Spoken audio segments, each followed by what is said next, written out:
예, 안녕하세요. 김대기 선생입니다. 수능 특강 4강에 실려있는 윤선도의 어부사시사를 같이 공부할 겁니다. 눈여겨봐둘 만한 글입니다. 이 글이 당장 올해 수능 시험에 출제가 된다고 해도 이상할 게 전혀 없는 글이니까 눈여겨서 봐두시면 좋겠고요. 자, 선생님이 뻘소리 없이 직진해서 강의하는 게 컨셉입니다만 요 얘기 시작하기 전에 한마디를 좀 하고 지나가겠습니다. 요즘 수능 특강 혹은 EBS 연계교재 분석 문제집 이렇게 해가지고 나오는 것들을 보면 아주 웃기지도 않습니다. 그딴 걸 왜 돈 주고 사보는지 모르겠어요. 여기에는 표현 방식이 대꾸법이 쓰였다. 여기에는 의인법이 그런 거 모르나요? 그런 거 중요한 문제가 아닙니다. 우리가 지금 보려고 하는 어부사시사는 자연 속에서의 풍류를 읊은 글이겠죠. 그럼 당연히 글 전체의 하자의 정서가 뭔지 알 거고 이 상황에서 뭘 눈여겨봐야 되냐면 속세에 대한 관점이에요. 자연 속에 살고 있으면서 속세를 그냥 무관심하게 그냥 아무 판단 없이 보느냐, 아니면 속세에 대한 부정적 인식을 굳이 드러내고 있느냐, 아니면 속세에 대한 미련을 드러내고 있느냐, 그런 것들을 봐야 되고요. 그 다음 하자가 이 부분에서 어떤 행동을 하고 있고 이 행동의 의미가 어떤 것인가, 맥락을 보는 게 중요한 거지 여기 자체에 어떠한 표현 방식이 쓰였다 자체는 그렇게 중요한 문제가 아니에요. 그래서 수능은 모의고사 많이 봐봤잖아요. 내신처럼 쪼잔한 거 묻지 않는다고요. 큰 틀에서 우리가 기억해야 될 것들을 잘 보면 좋겠고, 우리가 지금 보려고 하는 수특에는 추사가 4개, 동사가 4개, 총 8개가 실려 있습니다만 만약에 이 글이 모의평가나 혹은 수능에 출제가 된다면 여기 실려 있지 않은 다른 것들 중에서 출제될 가능성이 매우 크니까 공부하는 과정에서 EBS에 없는 다른 부분이 실려 있게 되면 그런 부분을 특히나 눈여겨서 잘 봐두시면 좋을 것 같아요. 자, 일단 이 글은 문학적인 의미가 다른 시조하고는 명확히 다르죠. 눈으로만 딱 봐도 형식상 다른 점이 몇 가지가 있습니다. 그거부터 간단하게 한번 정리하고 본문 내용으로 가보도록 할게요. 후렴구가 2군데가 나옵니다. 시조 가운데 후렴구 있는 거 별로 보신 적이 없을 겁니다. 그런데 이남의 시는 후렴구가 한 번만 나오는 것도 아니고요. 무려 2번씩이나 나옵니다. 어디서 나오냐 하면 초장하고 중장 사이에 후렴구가 나와요. 찾아보세요. 있죠? 그 다음에 중장과 종장 사이에서 후렴구가 하나가 있습니다. 이게 조금 더 쉬우니까 밑에 거 먼저 얘기할게요. 요거는 지국총 어사와라고 되어 있을 겁니다. 순 우리말로 풀면, 현대어로 풀면 찌그덩 영차라고 이야기를 해요. 노젓는 소리입니다. 노젓는 소리에 의성어를 한자로 표현한 거죠. 자, 이게 무엇은 어떤 효과를 주느냐. 글 전체의 이야기가 바닷가에서 배 타고 노는 이야기니까 노젓는 소리가 직접 들어가면 글 자체에 사실감을 줄 수 있겠죠. 생동감을 줄 수도 있을 겁니다. 그래서 일단은 중장과 종장 사이에 있는 후렴구의 기능 알아두면 좋을 것 같고요. 얘는 춘사 1부터 동사 10까지 40수의 시조가 반복되는 동안에 얘는 변함이 없습니다. 계속 반복돼서 나올 거예요. 자, 반면에 위에 있는 놈, 초장과 중장에 있는 놈은 물론 중복되는 게 있습니다만 10세트라고 보시면 돼요. 봄 1부터 봄 10까지 10개가 반복이 되고 그게 똑같이 하 1부터 하 10까지 반복이 되고 걔가 똑같이 추와 동에 반복이 된다라고 생각하면 되는데요. 얘는 아까 얘는 의미가 없었죠. 이거는 그냥 노젓는 소리의 의성어고요. 얘 같은 경우에는 배의 출항, 배가 이제 항구를 떠나갑니다. 출항부터 시작해서 항구에 돌아올 때까지 기선까지의 과정을 보여주는 거예요. 의미가 있다는 말이죠. 그래서 배를 띄워라, 돛을 올려라, 그 다음 닷을 달아라, 저어라 이런 식으로 해서 배가 처음 항구에서 출발해서 다시 시컷 놀고 항구로 다시 정박하는 순간까지의 이야기를 적은 것이니까 시간 순서에 따라서 쓰여지게 됩니다. 다른 시조에서는 전혀 볼 수 없는 특이한 부분이니까 고3들 내신 시험이든 아니면 수능에서건 간에 문제가 될 수 있는 부분이니까 먼저 알아두면 좋을 것 같고요. 두 번째는 또 다른 시하고 조금 다른 점이 있습니다. 음수율이 파괴되어 있어요. 음수율이 글자 수를 가지고 운율을 만드는 거죠.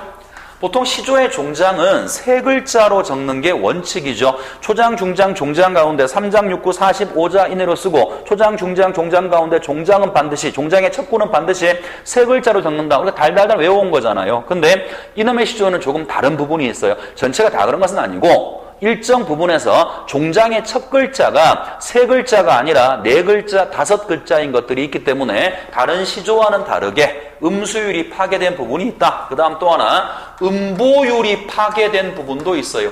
음보율이 파괴된 것.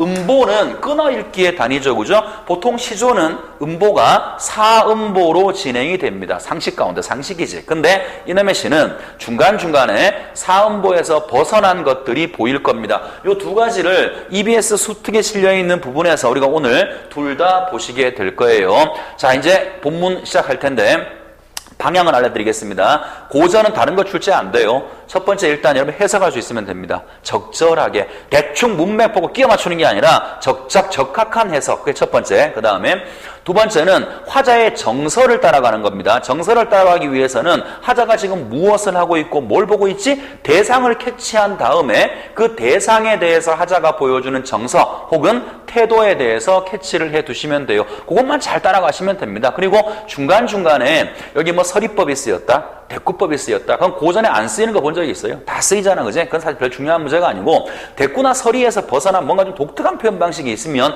그런 거 정도 하나 기억해 두시면 되고요. 그 다음에 아마 다른 시, 요 시가 자연 속의 풍류를 얘기한 거니까 요거와 조금 다른 시랑 비교하는 문제 정도가 출제가 될 것 같으니까 그 시가 뭐가 나올지 모르겠고요. 공부하는 과정에서 일단 가장 중요한 것은 적합한 해석, 그 다음에 화자의 정서를 따라가라. 어부사시사만 그런 것이 아니라 여러분이 앞으로 공부하게 될 모든 고전이 전부 다 같은 방향으로 공부를 하시면 돼요. 자, 그러면 첫 번째 부분부터 추사가 나와 있죠? 추사 첫 번째 부분부터 교재 펼치시고 같이 한번 보도록 하겠습니다.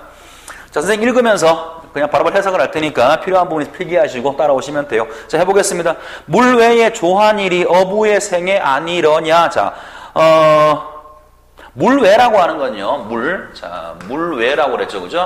물은 속세를 얘기하는 거예요, 속세. 그런데 물외라고 표현했죠? 속세 바뀌니까 얘가 의미하는 것은 자연을 의미하는 겁니다. 그래서 해석을 해보면 자연 속에서 깨끗하게 살아가는 삶이 어부의 삶이 아니겠느냐라고 묻고 있어요. 자신의 삶에 대해서 자연 속에서 깨끗하게 살아가는 자신의 삶에 대해서 자부심 보여주고 있죠. 뭐 다른 말로 얘기하면 현실에 대해서 만족하는 만족감도 보이고 있어요. 이런 정서는 이걸 끝날 때까지 계속 반복될 겁니다. 자, 다시 읽어볼게요. 물외 자연 속에서 깨끗하게 사는 일이 어부의 생애가 아니겠느냐. 배 띄워라. 자, 추사일이라고 돼 있죠, 그죠? 추사일. 이야기의 첫 번째, 배를 일단 물 위에 띄워야 놀이를 시작하는 것이니까 아까 선생이 초장과 중장 사이에는 배의 출항부터 귀선까지의 과정이라고 했을 거예요. 첫 번째 과정, 배를 띄우는 과정이 나온 겁니다. 자, 배 띄워라. 그 다음 잘 보세요. 어옹을 웃지 마라. 그림마다 그려져 있다. 자, 어옹은 누구냐 하면 화자를 얘기하는 거예요. 사람들이 나의 이렇게 소박한 삶을 보고 비웃는단 말이야. 비웃는다는 뜻이에요. 어옹, 나를. 고기 잡는 늙은이잖아. 나를 웃지 마라, 비웃지 마라. 왜냐 하면 그림마다 그려져 있어. 그 그림이 어떤 그림이냐 하면 자연 속에서의 풍류를 읊은 그림들. 그런 그림 속에는 내가 다 그려져 있어. 의역해볼까요? 내가 풍류를 정말 잘 아는 사람이야. 나는 자연 속에서 풍류의 삶을 살고 있는 사람이야. 그러니까 나의 삶을 보고 비웃지 말라라고 얘기하고 있는 겁니다. 다시 읽어볼게요. 고기잡이 늙은이를 비웃지 마라. 그림마다 그려져 있다. 풍류를 가장 잘 아는 사람이다. 이런 뜻이에요. 오히려 자부심이죠, 그죠? 남들은 나를 비웃지만 나는 나의 삶에 대해서 자부심이 있다라고 말하고 있는 겁니다. 그 다음 지국총 어사화가 나왔어요. 아까 말씀드렸습니다. 중장과 종장 사이에 있는 후렴구는 찌그덩 영차라고 하는 노젓는 소리의 의성어고, 그래 사실감과 생동감을 부여한다. 자, 마지막 사시흥이 줄 한번 쳐보세요. 사시흥이 줄 한번 쳐보시기 바랍니다. 초장, 중장, 종장 가운데 종장의 첫 부분이에요. 몇 글자여야 돼? 세 글자가 돼야 되지. 몇 글자예요? 사시흥이 네 글자죠. 그러니까 글자 수, 음수율이 파괴된 부분을 여기서 하나 확인해 볼 수 있네요. 사시흥이 한 가지이지만, 자, 사계절에 흥이 나는 것이 모두 똑같지만 추강이 으뜸이다. 자, 그러면 하나만 더 얘기할게요. 이게 지금 우리가 추일이라고 나와 있어요. 나와 있으니까 이게 가을 이야기구나 알 수 있지. 만약에 추일이라고 나오지 않고 이 시만 딱 나와서 이게 어느 계절이냐고 묻는다면 여러분은 무엇을 가지고 판단할 수 있겠어요? 그렇지, 추강이지.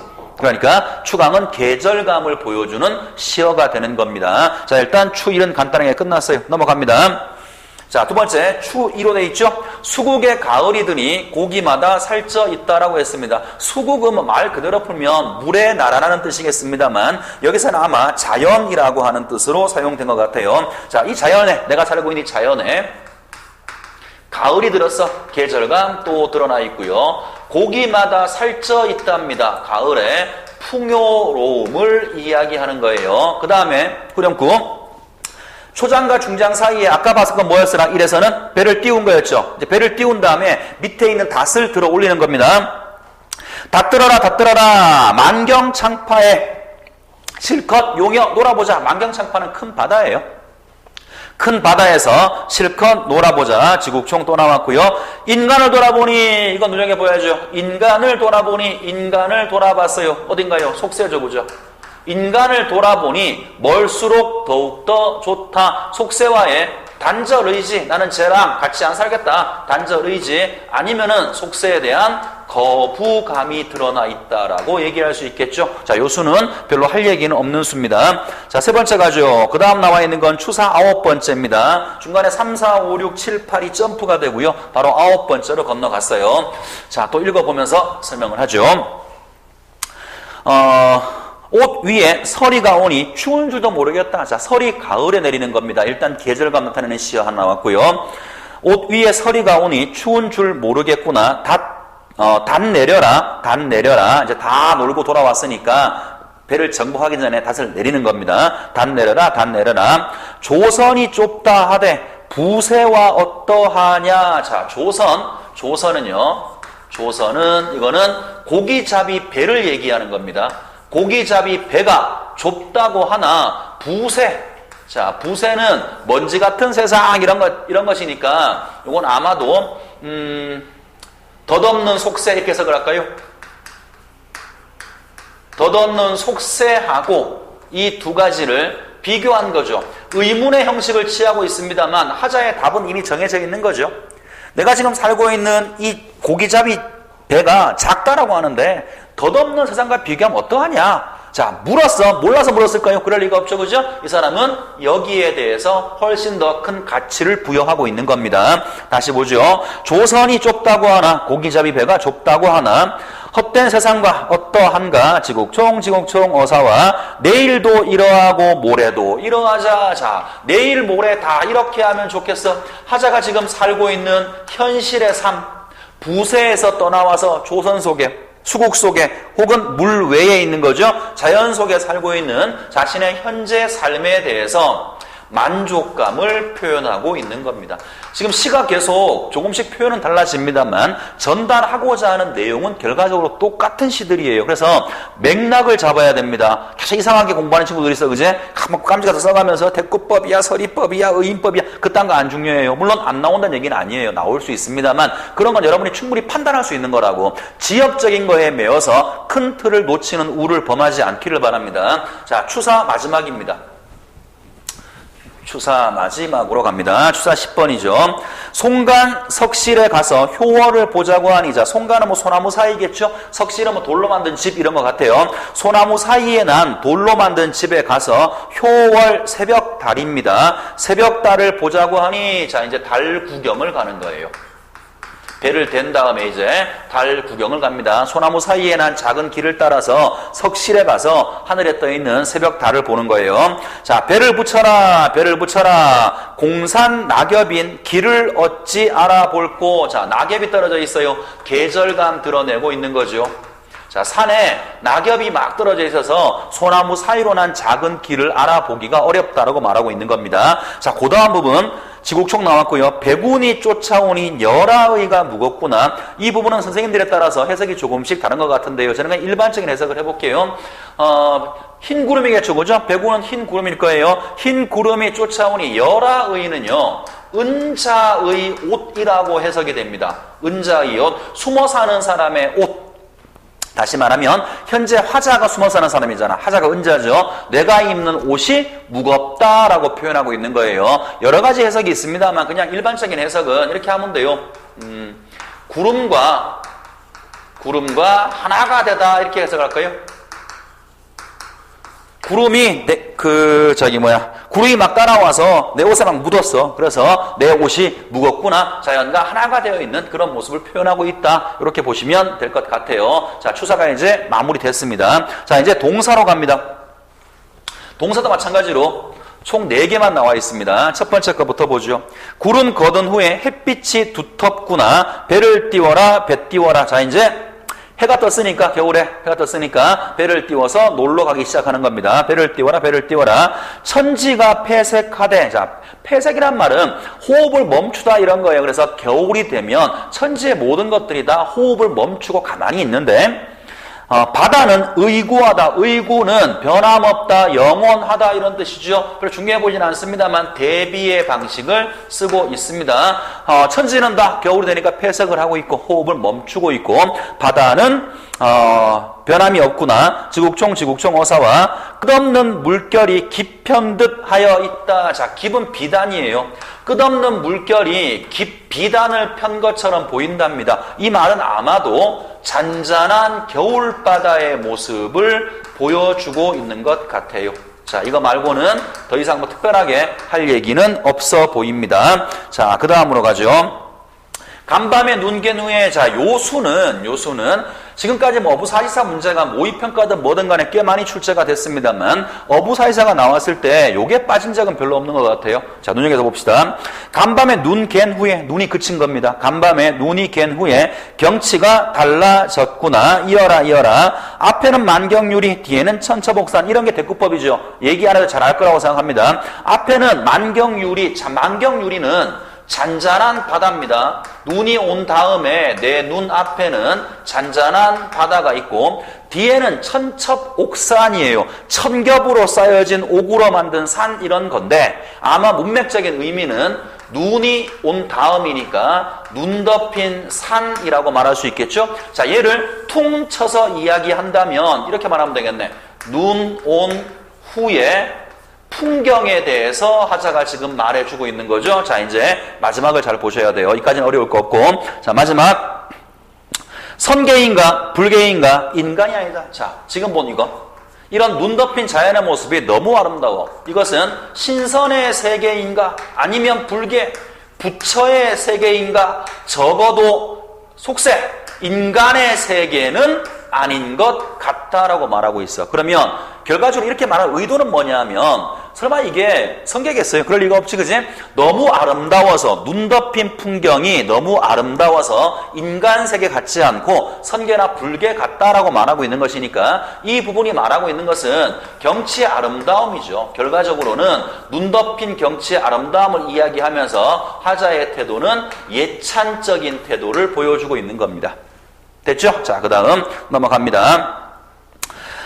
그 다음에 나오는 동사 팔도 뭐 꽤 흔하게 나오는 것 중에 하나고요. 여기서는 길을 쫑긋 세우고 눈여겨서 봐둘 부분이 하나가 있습니다. 자, 일단 첫 번째 부분부터 읽어보죠. 물가의 외로운 소리, 혼자 어이 씩씩한가. 자, 소나무 여기에 솔 나옵니다. 눈여겨보셔야 돼요. 이 소나무는 화자의 모습을 대신 보여주는 상간물이라고 볼 수 있습니다. 그 다음에 뭐 씩씩한 모습, 그 다음에 여기서 외롭다고 하는 것이요. 외롭다고 하는 게 고독하다, 슬프다 이런 뜻의 외로운 것이 아니라 혼자 꿋꿋하게 살아가는 모습, 그걸 외롭다고 표현한 것 같아요. 그래서 하자도 지금 그런 모습이죠. 하자의 모습이 소나무에다가 이입되어 있다라고 봐도 틀린 문제는 아니겠지요. 일단 이것도 많이 물어보는 건데 그 다음이 더 중요합니다. 자, 같이 봅시다.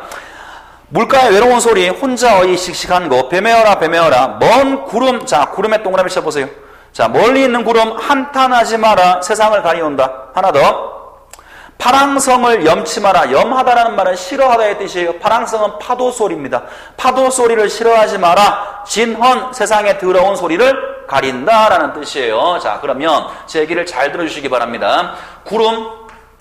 구름을 한탄하지 마라. 왜냐하면 얘가 속세의 더러운 모습을 가리는 거죠. 세상을 가린다라고 했고요. 그 다음에 파랑성, 파도 소리를 싫다라고 하지 마라. 왜냐하면 얘들은 속세의 더러운 소리를 가리는 놈들이니까. 그러면 얘 잘 들어보세요. 이 두 가지는 자연을 의미하는 거죠. 그죠? 자연인데 감상의 대상으로서 자연을 얘기하는 것이 아니라 얘들이 하는 기능은 뭐냐면 속세와의 단절체가 됩니다. 더러운 속세를 가리는 속세와의 단절체로서 기능을 하게 되는 것이고, 더더군다나 구름, 여러분 지금까지 고전 보시면서 이놈의 구름이 긍정으로 쓰인 거 본 적이 있어요? 거의 없죠. 거의 보시지 못했을 겁니다. 그런데 이 시에서는 구름이 부정으로 쓰인 것이 아니라 더러운 속세를 가리는 단절체로서 쓰였기 때문에 긍정적 의미를 갖는 것 꼭 기억을 해둘 수 있으면 좋을 것 같아요. 요거하고 같은 시가 만약에 요 부분에서 다른 외부 시가 응용이 된다 그러면 같은 기능을 하고 있는 게 도산 12곡이라고 하는 글에서 우리가 한번 본 적이 있습니다. 그런 부분이 있었죠. 굽어 보면 천심녹수. 자, 위에서 아래를 보면 천심녹수. 돌아보면 만첩청산.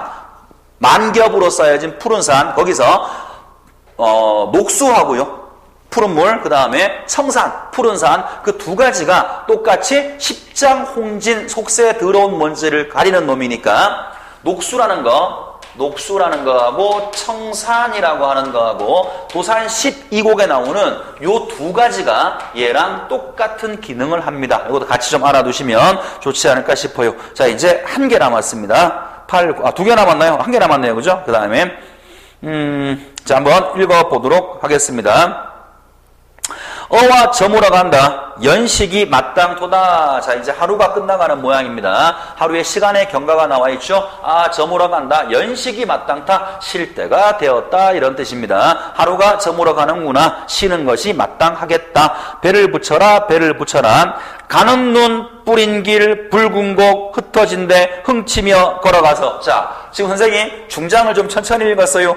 이상한 거 못 느꼈어요? 다른 시조의 중장보다 조금 길죠. 그죠? 마치 시조처럼 보여요. 그래서 이 부분은 시조의 음보율이죠. 음수율이 아니라 음보율을 파괴하고 있습니다. 읽어보시면 육음보로 되어 있을 거예요. 아까 우리가 첫 번째 춘사에서 사시흥의에서 음수율을 파괴하고 있는 부분 하나 발견했었죠? 여기서는 음수율이 아니라 음보율을 파괴하는 부분도 하나 보이니까 눈여겨서 봐둡시다. 자, 다시 읽어보겠습니다. 가는 눈, 자, 가는 눈, 뿌린 길에 붉은 꽃이 흩어진데, 자, 눈이 뿌려져 있고, 그 밑에, 그 위에 붉은 꽃이 흩어져 있는 모양입니다. 자, 거기에 흥치며 걸어가서, 자, 흥겨워서 걸어가서 이런 뜻입니다. 흥겨워 걸어가서, 지국총.